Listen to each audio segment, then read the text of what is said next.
We would like to welcome you to Ulva Primary School's tour of our class, which became known as Starvation Point.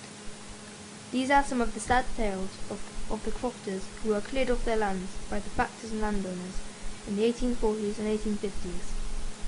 Our class was the place where people had to go if they were too old or too ill to work in the cities or sail to North America to begin a new life. Our class was always a last resort, because life there was so miserably desolate. Most of the people who went to our class starved, because it was too boggy to grow crops. That's why it's known as Starvation Point. The names of the crofters in the stories are the actual names of the people who lived at our class. We hope that by listening to the stories and by looking at the pictures, you will understand what life was like on Ulva in the 1800s.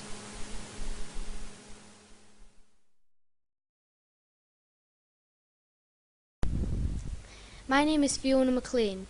I am a widow of 81 years old. I am too old to go to Glasgow to work in the mills, and Ardglass is the only home I've got. I miss my life on the croft when I would grow oats and potatoes.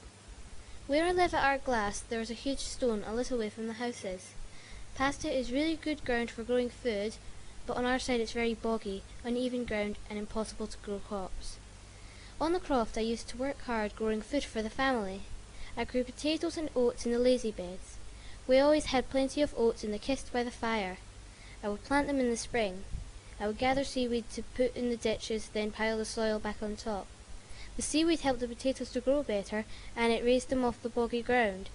It was hard work and my back ached, but it was worth it for the delicious stovies and oatcakes I made. I am Archibald McCoy. I am 54 years old and I have lived in Ulva all my life. I am a lobster fisherman and I live with my wife and 4 children. It is quite cramped with us all living in the same one room. We got thrown out of our house 1 month ago and Ardglass was the only place left to go because Mr. Clark decided to have more sheep on the land. I made a fish trap a few years ago because the ground wasn't good enough to grow crops on, so we have to live on fish. The fish trap is a low wall made of stones, and when the tide goes out, fish get caught in it. It makes a good meal when they are cooked on the spit over the fire. My name is Archibald MacDonald. I am 63 years old and I live at Ardglass with my wife and 5 children. Morag, my oldest, has a wee bairn who is just 6 months old. It's a bit of a squash in the house, but at least we keep each other warm. Before we were moved from our old house, we made a good living from kelping.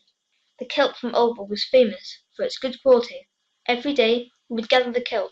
It was used to make soap and glass in the factories in Glasgow. We would cut the kelp with long sickles and then pile it into our creels. Our backs ached. It was hard work, but worth the money. We carried it up to the shore to lay it out to dry. The kelp was burnt in stone-lined pits. You could see and smell the smoke for miles. It made a powder which was loaded onto boats and taken to Glasgow. I'm Christy McLean. I am 71 years old. I am a widow and a pauper. I have no money and find it difficult to make a living here. I don't know how I would manage without the church's help. I used to live on a croft with my family until the cruel, selfish landowner, Mr. Clark, threw us out to make more room on the land for sheep. I remember the burning like it was yesterday. Out of nothing, the factor came to our house and burnt it to the ground. Just like that. He came with his henchmen and told us to get out. They threw me out with only the clothes on my back. Then they lit the thatch. I was so angry and upset at Mr. Clark. He broke up my house and broke my heart with it. I really hate him still. I don't know how he could do something like that to us. Why does he burn down people's homes? It's just so he can get more money for himself and the sheep. He is so selfish. He is already wealthy. Why does he need more money? I still cannot believe it.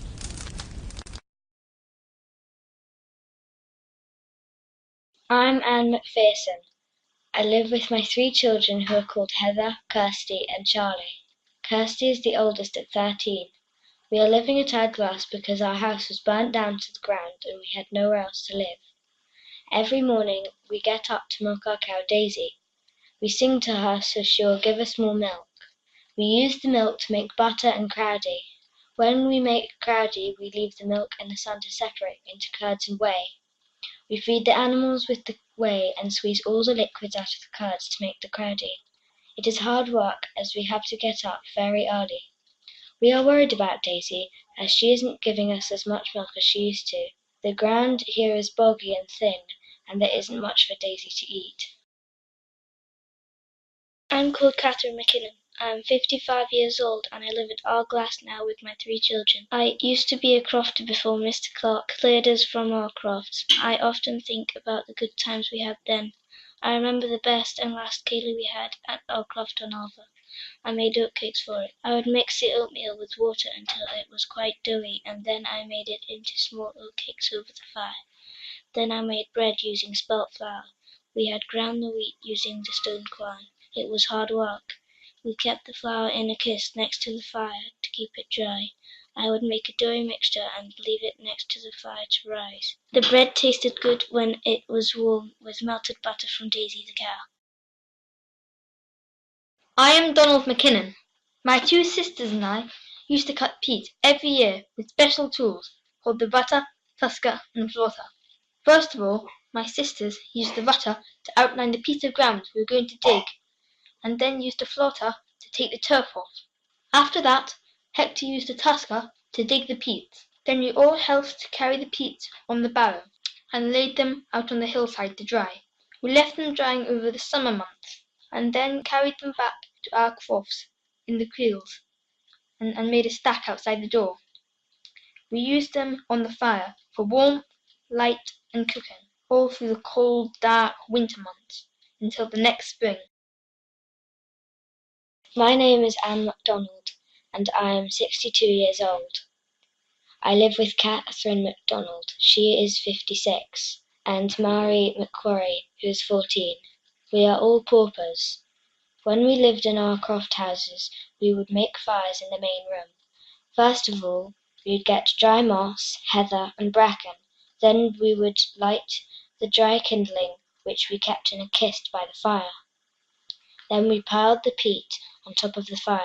The peat made it last for ages. It burns much slower than wood. It was cosy and warm around the fire, but it was always going out. We tried to always keep it going, or else we might freeze. It's even chillier now we live next to the sea. We have a fireplace now at Ardglass instead of having a fire in the middle of the kitchen. My name is Ian. I am 12 years old. I live at Ardglass with my father, Alexander MacDonald, and with my 3 brothers and sisters. My father is a cotter. My cousins have already left Ulva. They had to move down to work in the mills in Glasgow. It was tough work and very dangerous. Every day their mouths would get full of cotton. My cousin's friend got her hand chopped off by the big cotton spinning machine. It was a horrible life. My cousin's friends had to work in the mills even though they were only 6 and 12 years old. They had to crawl under the big spinning machines. It sounds dangerous work. They worked 12 hours a day. I hope I never have to work there. My name is John MacDonald. I am 41 years old, and I live with my wife and 5 sons. I did not come to live at Ardglass of my own accord. I was a crofter, and I was thrown out of my house when Mr. Clark, the landowner, decided to bring sheep to the island and wanted my land. Just the same happened to my uncle Samuel. He was shipped off to Canada with his wife and sons to make a new life. As they were leaving on the tall-masted ships, I stared out to sea as my sons carved pictures of the boats onto the stone walls. It was a sad sight I will never forget.